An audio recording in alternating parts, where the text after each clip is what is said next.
My question is, I guess, a question and comment about a dog park. It appears to have gone away, although it was the second most popular item on the list. And I just feel like, I know there's a handful of people who don't like it. Any given night, if you go there, spend 10 minutes, you'll see at least 20 dogs walking through there. There's an unlimited space. I mean, there's tons of space. It doesn't cost anything.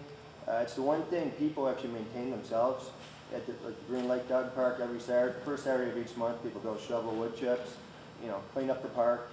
It would cost the park nothing, and I just don't understand why it's not there. Dog park expected that one. Yeah.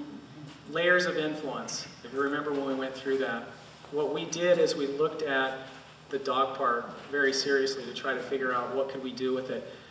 Well, reminder, this area up here is pretty much off limits. So of course, remove that 20 or that 17.5 acres right away. So we start looking at this area down here. And obviously what we're trying to create here, obviously the dog area would not be a good use to mix with the kids and have that space shared. So we've eliminated that because we want to devote this to the children's area. So now we're down to the sports terraces. To make a dog, an off-leash area actually function, you need about an acre of space, which is the equivalent of that ball field right there. If I draw that square, that's about what you should have, 40,000 square feet to make a dog park actually function so it doesn't get overused, it doesn't wear out, it doesn't become muddy, and you don't end up with some of the other issues. So the decision was, and what we have in the notes is actually, it was on the heavily debated list because we had as many people saying yes as we did saying prefer not to have it. So when we look at it and say we're down to, do we do the 2 ball fields as they exist, or do we replace one with the off-leash area, given that these were in existing use and everybody's gotten used to how that functions, we've gone with that. The off-leash idea is people bringing their dogs to the park. It's a little hard for me to speak to it exactly, but without there being huge complaints about the interaction of dogs, and there doesn't seem to be a big problem reported to parks, that if the park continues to operate the way it does with additional space for everyone, that's kind of the approach we took on it. If off-leash is necessary, unfortunately it means finding one of the other locations. So that's kind of where we've landed. I have a question relating to that. Why is the upper lid off limits for a dog park?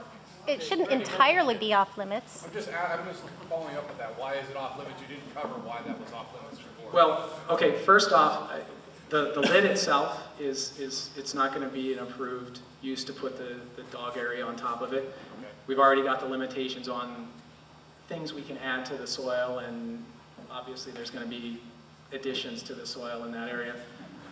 We look at what we actually control. This seems to be too vital to the function of the neighborhood, with the Roosevelt Edge, the businesses, creating that maple leaf identity. So we're trying to use it as much as we can to enhance the opportunities for the neighborhood to come in. We also are dealing with slopes. Of course, this area is very sloped in here, and then the communications and some of the tightness of the space here. This out here is actually soil that we don't necessarily control, but it is soil. It's actually on Earth. But we don't think that this would be a preferred area for an off-leash area. So we feel that out of respect for the people that actually border the park up here, we chose not to put it into a space like that. So the skate park area that you're talking about, potential skate park, is not a viable area for one is too steep, the other one is only, the terrace that we create is only about 3,500 square feet, and we need about 40,000. Why is steep an issue? Like the woodland, the Green Lake Dog Park is pretty steep. That works out pretty well. Yeah. What about small dog parks? Well, it gets into the whole design of the spaces. Of course, Seattle Parks has to maintain them and take care of them, and having the dogs on the slope. There's lots of slopes in here, but we've been told that it's easier to maintain and keep these facilities in better shape if they're flat. Plus, it's safer for the dogs, and we don't have the materials moving around. And it kind of goes on. So.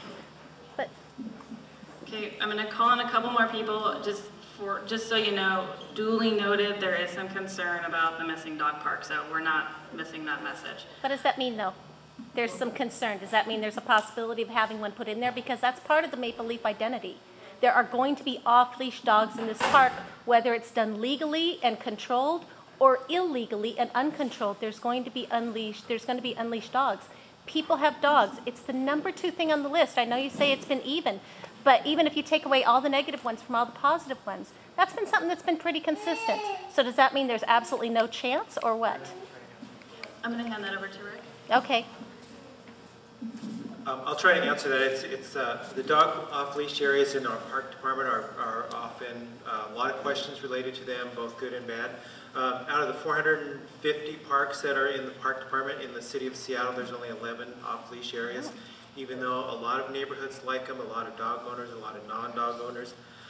So it's something that we don't take lightly, and we have gone through quite a bit of separate off-leash study area with the COLA group, which is the Citizens for Off-Leash Areas, and have identified all those areas, as well as 2 additional areas that are going to be funded through the Parks and Green Spaces Levy. One is on Queen Anne in the lower Kinnear Park area. The other one is the Magnolia neighborhood, where we haven't quite figured out which site to use, although the Magnolia Manor, which if you guys follow Reservoir development, is the Magnolia Reservoir on the kind of the northeast side of Magnolia. But anyway, so it's not something that we just can put into a plan without some additional process. So when we go through a process like this, it's good to note that a lot of people like that, but I think we need to take it through a larger or a different, in addition to this, we need to take it through some additional steps into the review. So, and as Greg pointed out, in terms of some of the physical constraints, it does take quite a bit of space, almost an acre, 43,000 square feet, which is about the same size as a ball field, usually about 200 by 200 roughly. So it takes up quite a bit of space. And what we have found in the dog off-leash areas that we have been doing is that the smaller ones that are very well used also start to sustain the larger impact. Well, sustain is not the right word. Start to have the larger impact in terms of the waste and the people and the use and the other issues that work out well or work into that. And it is maintained by citizens, but some of them through the off-leash, the COLA group, some are well maintained and some are not as well maintained. And part of that is the people involved, part of it's the dogs involved, part of it's the sites that they've picked. So it's not something that we take lightly. So I think what we can do is, if we have more questions, I can stick around after and try to answer some specific questions about that part of the process or where we go from here. Will it all be an on-leash area though? I mean, can Well, dogs on-leash go through the whole park? Most of the other parks are, your dog is supposed to be on a leash. So we don't call it an on-leash area, but it's your dog is supposed to be on a leash. So you can go up into the other area with the dog on a leash? I'm sorry. Wait, he's still asking a question. So you can go in any area of the park supposedly with the dog on a leash? Correct. Right? Okay. Unless it's signed for some reason, and then you're supposed to also responsible to, police after your dog and those kind of things. So again, I can answer more questions about this. We've got a lot of other questions, but after the meeting.